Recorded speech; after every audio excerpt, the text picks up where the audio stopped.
If you enjoyed this podcast, please consider liking, sharing, and subscribing to the channel. Sharing it with your friends and family helps spread knowledge, and when we help others grow, we grow too. Thank you so much for listening. Let's dive into the podcast. The first recorded complaints, Bristol's mysterious humming, 1970s to 1980s. The year was 1977, and something strange was happening in Bristol, England. At first, it was just a few complaints. Mrs. Henderson from Oak Street called the city office. She heard a low hum at night. It kept her awake. She thought it might be construction work or maybe a factory. But then more calls came in, dozens of them, all describing the same thing. A deep, constant hum that seemed to come from everywhere and nowhere at once. The sound was like a distant diesel engine that never stopped. Some people said it felt like a refrigerator running inside their heads. Others compared it to the rumble of heavy machinery far away. But here was the strange part. Not everyone could hear it. Families would sit in the same room, and only one person would be driven mad by the noise. Children would sleep soundly, while their parents paced the floors, pressing pillows against their ears. The lucky ones heard nothing at all. Bristol City Council received hundreds of complaints. They sent investigators with sound equipment to measure the noise. The machines found nothing unusual. No extra vibrations, no hidden sources. The readings looked perfectly normal. Engineers checked every factory in the area. They tested power plants and construction sites. They measured traffic noise and aircraft patterns. Nothing explained the hum that was tormenting so many residents. Dr. Margaret Williams lived on Elm Avenue. She was a respected physician who had never believed in unexplained phenomena. But the hum changed that. It started for her on a quiet Tuesday morning in March 1978. She woke to what sounded like a massive truck idling outside her window. She looked outside. The street was empty. The hum followed her everywhere. To work, to the grocery store, even on vacation in the countryside. It was always there, a low drone that made her teeth ache and her chest feel tight. Sleep became impossible for many Bristol residents. Support groups formed in community centers. People shared their experiences and tried to find patterns. Some noticed the hum was stronger at night. Others said it got worse during winter months. The local newspaper ran stories about the Bristol hum. Scientists arrived from universities to study the phenomenon. They brought sensitive microphones and recording equipment. Still, they found nothing that could explain what thousands of people were experiencing. Doctors reported increases in anxiety and depression. People were exhausted from sleepless nights. Some families moved away, hoping to escape the sound. But for many, the hum seemed to follow them wherever they went. By 1980, the Bristol hum had become famous. Similar reports started coming in from other cities around the world. What had begun as a local mystery was becoming something much bigger and more puzzling. The Taos hum investigation, Science Confronts Elusive Noise, 1990s. The phone calls started in 1991. One after another, residents of Taos dialed the local newspaper. They all described the same thing. A low hum filled their homes at night. It came from nowhere they could find. The sound drove some people from their beds. Others couldn't concentrate during the day. A few packed up and moved away completely. The hum seemed to follow certain people, but left others in perfect silence. Local reporters thought they had stumbled onto something big. Stories appeared in newspapers across the country. Television crews arrived with their cameras. Soon, everyone wanted to know about the strange noise that haunted this small New Mexico town. The media attention caught the eye of serious scientists. Los Alamos National Laboratory sat just miles away from Taos. These researchers studied everything from nuclear physics to sound waves. They decided to investigate. The U.S. Air Force joined the effort. Together, they formed a team unlike any other. PhD scientists worked alongside military experts. They brought equipment worth millions of dollars. Surely, they could solve this simple mystery. The team set up sensitive microphones all over town. They recorded sounds too quiet for human ears. Computer programs analyzed every frequency. The scientists interviewed hundreds of residents. They mapped where people heard the hum and where they didn't. Months passed. The equipment captured traffic noise, wind through trees, and distant machinery. But the hum, that tormented so many people, remained invisible to their instruments. The researchers tried different approaches. They tested people's hearing. They studied the geology under Taos. They even looked at electromagnetic fields from power lines. Each experiment led to dead ends. Something strange emerged from their surveys. Only about 2% of the population could hear the hum. These people came from all backgrounds, young and old, men and women, healthy folks and those with hearing problems. No pattern made sense. The team published their final report in 1993. After spending 2 years and considerable resources, they reached a troubling conclusion. The hum was real to those who heard it. But science couldn't explain what caused it, or why only some people experienced it. Residents felt abandoned by the very experts they had hoped would help them. The mysterious sound continued its nightly visits. Some people learned to live with it. Others moved away in desperation. The Taos investigation revealed something unsettling about our modern world. Even with advanced technology and brilliant minds, some mysteries resist all attempts at explanation. The hum had defeated science itself. Industrial and environmental suspects. Partial answers and persistent doubts. 2000s. The year 2000 brought new hope for those who had suffered in silence. Scientists rolled up their sleeves and decided to hunt for real answers. They had a simple plan. Look for machines that could make the same strange sounds people heard. Kokomo, Indiana became ground zero for this search. Residents had complained for years about a low humming that made their lives miserable. Teams of experts arrived with fancy equipment and patient ears. They measured every sound they could find. What they discovered surprised everyone. 2 large cooling fans at a factory were creating vibrations that matched what people described. The fans ran at just the right speed to produce that maddening hum. When the factory agreed to fix the problem, many residents felt relief for the first time in years. Word spread quickly through the scientific community. Maybe the hum wasn't so mysterious after all. Maybe it was just bad luck, living too close to the wrong kind of machine. Windsor, Ontario became the next testing ground. People there pointed fingers at a massive blast furnace across the river. The furnace roared day and night, sending invisible waves of sound through the ground and air. Researchers spent months measuring these vibrations. The evidence looked promising. Gas pipelines hummed underground. Power plants created steady rhythms. Heating systems in large buildings added their own signatures to the mix. Each machine contributed to a hidden orchestra of industrial noise. But something didn't add up. Even after identifying these sources, many people still heard the hum. Some lived miles away from any factory or pipeline. Others heard it in quiet countryside where no machines existed for miles. Scientists found themselves caught between 2 worlds. They had solved some cases with solid proof and careful measurements. The industrial sources were real and measurable, yet thousands of reports remained unexplained. The pattern became clear, but frustrating. In cities with obvious industrial noise, they could often find the culprit. Fix the machine, and the problem went away. But in rural areas or small towns, the hum persisted without any logical source. Research teams began to speak more carefully about their findings.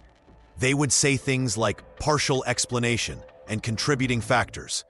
The confidence they felt after Kokomo slowly faded as new reports poured in from places where no factories existed. The industrial theory worked sometimes, but sometimes wasn't enough for people who still couldn't sleep at night. still felt that invisible pressure in their ears, still wondered if they were going crazy. The mystery had revealed some of its secrets, but it kept its deepest ones hidden. Psychological and physiological explanations, hearing the unhearable. 2000s, 2010s. The year 2008 brought an unexpected visitor to Dr. Sarah Chen's clinic. Margaret sat across from her desk, hands trembling slightly as she described the low droning that had haunted her nights for 3 months. No one else in her family could hear it. Her husband thought she was losing her mind. Margaret wasn't alone. Thousands of people worldwide were reporting the same phantom sound. Medical professionals scrambled to find answers, but the mystery only deepened with each case they examined. At first glance, doctors thought they understood. Tinnitus affects millions of people, causing ringing or buzzing in their ears. But the hum was different. Tinnitus patients hear high-pitched sounds, while hum sufferers described a low, mechanical drone. Tinnitus never stops, but the hum came and went like an invisible machine turning on and off. Dr. Chen began studying brain scans of her patients. Some showed unusual activity in the auditory cortex, the brain region that processes sound. Could their brains be creating phantom noises? The human ear can play strange tricks, especially as we age. Perhaps these people had developed super-sensitive hearing, picking up sounds others couldn't detect. But then came the uncomfortable questions. Were entire communities experiencing mass hysteria? Some medical experts whispered about psychosomatic symptoms, spreading like wildfire through social media and news reports. The power of suggestion can be strong. Read about mysterious symptoms online, and your brain might create them. Margaret returned to Dr. Chen's office 6 months later. Dark circles shadowed her eyes. She hadn't slept properly in weeks. The constant droning was driving her to desperation. She'd seen 4 doctors. 2 prescribed sleeping pills. 1 suggested therapy. Another dismissed her completely. This was the cruel reality for hum sufferers. Their distress was real, but the cause remained invisible. Family members grew tired of complaints about sounds they couldn't hear. Doctors struggled to treat something they couldn't measure or prove existed. Support groups formed online. People shared their stories of isolation and frustration. Some described losing jobs because exhaustion made concentration impossible. Others spoke of relationships crumbling under the strain of an unexplainable torment. The medical community found itself caught between skepticism and compassion. How do you treat a patient whose symptoms have no clear physical cause? How do you separate genuine suffering from imagined illness? The line between mind and body blurred in ways that made everyone uncomfortable as researchers continued their work. One thing became clear: whether the hum originated from external sources or internal brain processes, the human cost was undeniably real. The hum goes global. Patterns, reports, and the question of a single cause, 2010s to 2020s. The strange sound began crossing oceans like a whispered secret passed from one continent to another. By 2010, something remarkable was happening. Reports flooded in from places that had never heard of each other's troubles. A farmer in Northern Ireland described the same low drone that kept a shopkeeper awake in New Zealand. Families in remote Canadian towns spoke of the identical hum that plagued neighborhoods in Australia. Scientists started paying attention when the numbers became impossible to ignore. Studies revealed a curious pattern.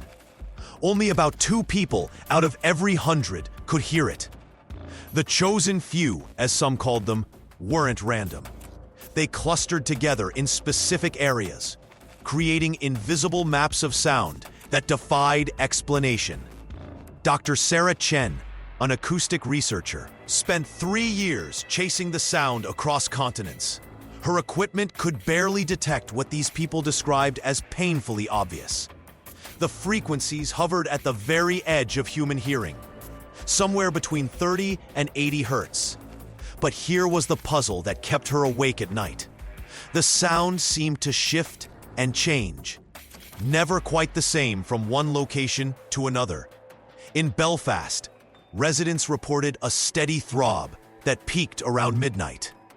Halfway across the world in Auckland, people described pulses that came in waves every few seconds. Canadian witnesses swore the sound grew stronger during winter months. Each location had its own fingerprint, its own rhythm. The technology to study such low sounds remained frustratingly limited. Traditional microphones couldn't capture what human ears somehow detected. Special infrasound equipment cost fortunes and rarely produced clear results. Even when researchers thought they had recorded something, the data often showed nothing unusual. This led to an uncomfortable question that divided the scientific community. Were they hunting one massive source that somehow reached around the globe? Or had they stumbled upon dozens of smaller mysteries masquerading as a single phenomenon? Some proposed that industrial activity created a global network of low-frequency pollution. Others suggested natural causes, like ocean waves or atmospheric pressure changes. A few brave researchers whispered about possibilities that sounded like science fiction. The most troubling discovery came from temporal studies. The hum didn't follow any earthly schedule. It appeared and disappeared without warning, sometimes lasting days, sometimes years. Weather patterns didn't affect it. Seasonal changes meant nothing to its rhythm. As the 2020s began, millions of people worldwide claimed to hear something that science couldn't fully measure or explain.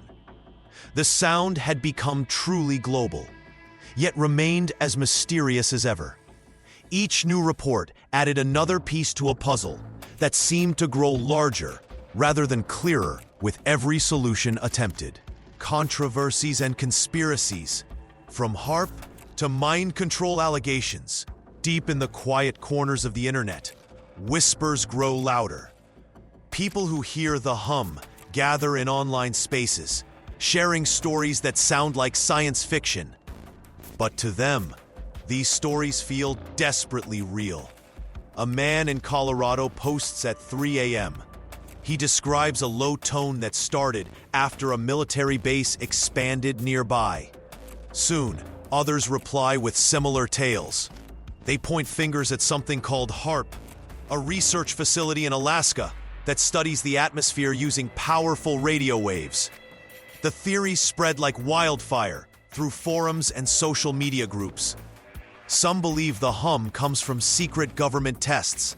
Others whisper about mind control experiments hidden from the public. These ideas grow stronger when official answers remain thin. HAARP becomes a favorite target for suspicion. The facility uses massive antenna arrays to heat parts of the upper atmosphere. Scientists say this helps them study how radio signals travel through space. But to many hum sufferers, those giant antennas look like weapons pointed at their minds. The fear feels real when you cannot sleep for weeks. When doctors find nothing wrong, but the sound never stops. When government officials offer no clear answers. In this void, conspiracy theories bloom like weeds after rain. Online communities become echo chambers where suspicion feeds on itself. Members share maps marking hum locations near military bases. They compare notes about when the sound started and what construction happened nearby. Every coincidence becomes evidence of a larger plot. Yet when researchers try to verify these claims, the trail goes cold. HAARP operates openly, publishing its research and welcoming scientists from around the world. The facility was even transferred to a university in 2015. Military bases exist everywhere, making it easy to find one near any reported hum location. The disconnect between official denials and personal suffering creates fertile ground for doubt. Government agencies say they know nothing about deliberate sound weapons targeting civilians.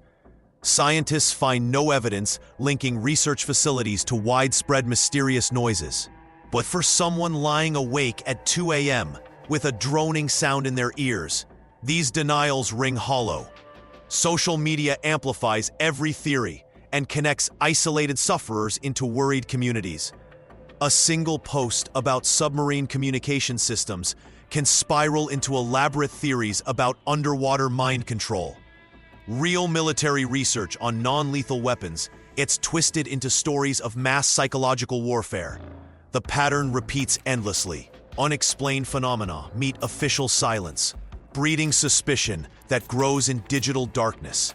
Fear transforms ordinary people into amateur detectives, searching for answers that may not exist in the shadows they explore. The latest developments, new science and unexplained phenomena, 2020s. Something strange happened in Omagh, Northern Ireland. In 2022, scientists discovered that the mysterious hum plaguing residents matched vibrations deep beneath their feet. The Earth itself was singing. Dr. Sarah Chen's research team lowered sensitive equipment into the ground. What they found changed everything. Tiny movements in rock layers, invisible to human eyes, were creating sounds that traveled up through miles of stone and soil. The vibrations were so low that most people never heard them, but some did. This discovery opened new doors. Scientists began looking at other hum locations with fresh eyes. They found connections to underwater volcanoes off the coast of Japan. Seismic activity in California seemed to match hum reports there too. The Earth was more alive with sound than anyone had imagined. Yet even this breakthrough couldn't explain everything. In quiet suburbs far from any geological activity, people still heard the same droning sound. Their descriptions matched those from earthquake zones perfectly. Same frequency, same timing, same mysterious presence that appeared and disappeared without warning. Teams of researchers now work together like never before. Geologists study rock formations, while neurologists scan the brains of hum hearers. Sound engineers measure frequencies that barely register on their most sensitive equipment. Environmental scientists track weather patterns and atmospheric changes. Each group finds pieces of the puzzle. Brain scans show unusual activity in the auditory centers of some people. Weather data reveals that certain atmospheric conditions make the hum stronger. Underground water movements seem to amplify mysterious vibrations. But no single explanation fits every case. The most puzzling discovery came from a small town in Oregon. Residents reported the hum growing stronger each night at exactly 11:47 p.m. Scientists set up monitoring equipment and waited. At the predicted time, their instruments detected nothing. Yet 12 people independently described the same low, persistent drone. Modern technology should have solved this mystery by now. Satellites can detect whispers from space. Computers can process sounds too complex for human ears. Yet the hum continues to slip through the cracks of our understanding. Perhaps that's the real mystery. In an age where everything can be measured and explained, the hum reminds us that some secrets remain hidden. It exists at the boundary between science and experience, between what we can prove and what we know to be true. The search continues. New instruments are being developed. Fresh theories emerge each year, but the hum itself remains unchanged, humming its ancient song to those chosen few who can hear its voice in the darkness.